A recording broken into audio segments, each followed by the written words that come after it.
നമസ്കാരം. Truth vision ന്യൂസിലേക്ക് സ്വാഗതം. ആയൂരിൽ ബൈപ്പാസിനോട് ചേർന്ന് രൂപീകരിച്ച ശാന്തിനഗർ റെസിഡൻസ് അസോസിയേഷന്റെ ഉദ്ഘാടനം നടന്നു. 2025 ജനുവരി 5 ഞായറാഴ്ച വൈകിട്ട് 5 മണിക്ക് നടന്ന ഉദ്ഘാടന സമ്മേളനം ചടയമംഗലം SHO N സുനീഷ് നിർവഹിച്ചു. ഉൾക്കൊണ്ടുകൊണ്ട് ഇതിന്റെ ഉത്തരവാദിത്തം ഏറ്റെടുത്ത് മുന്നോട്ട് വന്ന ഇവിടുത്തെ നാട്ടുകാരെയും അതിനുവേണ്ടി പ്രവർത്തിച്ച ഇവിടുത്തെ ഭാരവാഹികളെയും എന്റെ വ്യക്തിപരമായ പേരിലും ചടയമംഗലം പോലീസ് സ്റ്റേഷന്റെ പേരിലും ആദ്യം തന്നെ അഭിനന്ദിക്കുകയാണ്.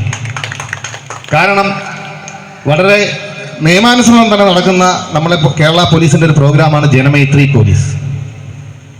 ചില സാങ്കേതിക കാരണങ്ങൾ കൊണ്ട് ചില സമയങ്ങളിൽ നമുക്കത് പൂർണ്ണമായി നമുക്ക് സ്ട്രെങ്തിന്റെ ഷോർട്ടേജ് കൊണ്ട് പ്രത്യേകിച്ച് ചില സാഹചര്യങ്ങൾ, ഇപ്പോൾ പഞ്ചായത്ത് മെമ്പർമാർക്കൊക്കെ അറിയാം, ശബരിമല സീസൺ, ട്രാഫിക്കിൽ നിങ്ങൾ കാണുന്നുണ്ട് ഇവിടുത്തെ ഏറ്റവും കൂടുതൽ സ്ട്രെസ്സുള്ള സമയങ്ങൾ.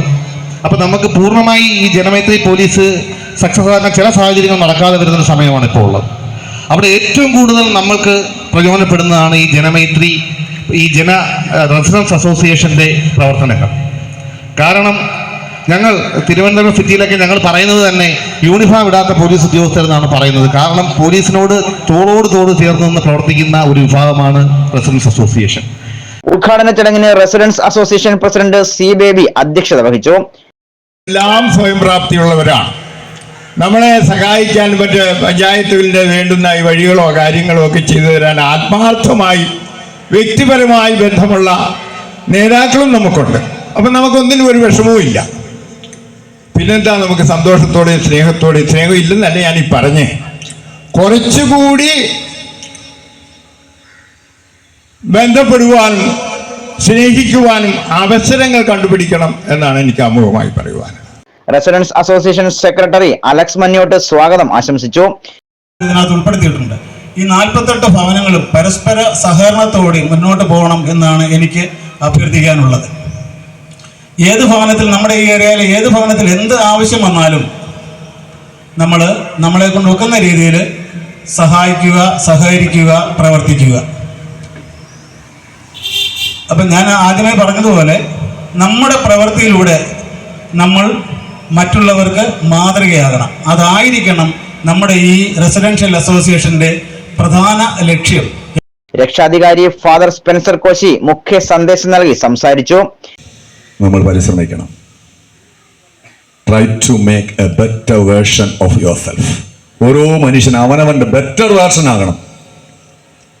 1980-കളിൽ ഇറങ്ങിയ കമ്പ്യൂട്ടർ അല്ല ഇന്ന് ഉപയോഗിക്കുന്നത്. ഒരുപാട് വേർഷൻസ് മാറി. 10th ജനറേഷൻ കമ്പ്യൂട്ടറാണ് ഇപ്പോൾ ഉപയോഗിച്ചുകൊണ്ടിരിക്കുന്നത്. മൊബൈൽ ഫോൺ ഇപ്പോൾ 5G ഒക്കെ മാറി, അത് മാറുകയാണ്. 2Gയിലാണ് അത് തുടങ്ങുന്നത്. ഓരോ വർഷവും വേർഷൻസ് മാറുകയാണ്.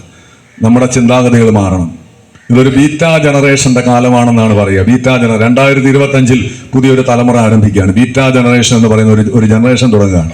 ടെക്നോളജിയിലേക്ക് പറന്നു വീഴുന്ന കുഞ്ഞുങ്ങൾ, കയ്യിൽ മൊബൈൽ ഫോണുമായി പറന്നു വീഴുന്ന കുഞ്ഞുങ്ങളാണ്. നമുക്കൊക്കെ ഫോൺ കിട്ടാൻ തുടങ്ങിയ അടുത്ത സമയത്താണ്. ആകെപ്പാടെ നമുക്കറിയാവുന്ന ഓണാക്കാനോ ഓഫാക്കാനോ മാത്രമേ ഉള്ളൂ. പക്ഷേ ഇന്നത്തെ 1 വയസ്സുള്ള കുഞ്ഞിന് പോലും മൊബൈൽ ഫോൺ ഉപയോഗിക്കാൻ പറ്റും, വീഡിയോ കോൾ ചെയ്യാൻ പറ്റും, ആളുകളെ ആഡ് ചെയ്യാൻ പറ്റും, മെസ്സേജ് അയക്കാൻ പറ്റും, എല്ലാം ചെയ്യാൻ പറ്റും. ടെക്നോളജിയിലേക്ക് പറന്നു വീഴുന്ന കുഞ്ഞുങ്ങളാണത്.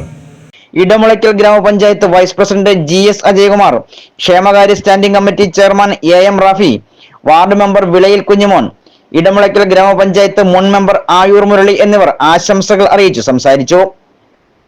ലോഗോ പ്രകാശനം ലാലു ശങ്കരവേരിൽ, രാധമ്മ അമ്പാടി എന്നിവരും, അംഗത്വ വിതരണം KA Mathukutty, Johnson baby Kodiyattu എന്നിവരും, ചാരിറ്റി വിതരണോദ്ഘാടനം തോമസ് ഡിസിൽവ, B കൊച്ചുമൻ എന്നിവരും നിർവഹിച്ചു. ട്രഷറർ ഡോക്ടർ ജോസ് തങ്കച്ചൻ നന്ദി അറിയിച്ചു. തുടർന്ന് കുടുംബാംഗങ്ങളുടെ വിവിധ കലാപരിപാടികളും ഉദ്ഘാടന സമ്മേളനത്തിൽ നടന്നു. Truth vision news, Ayur.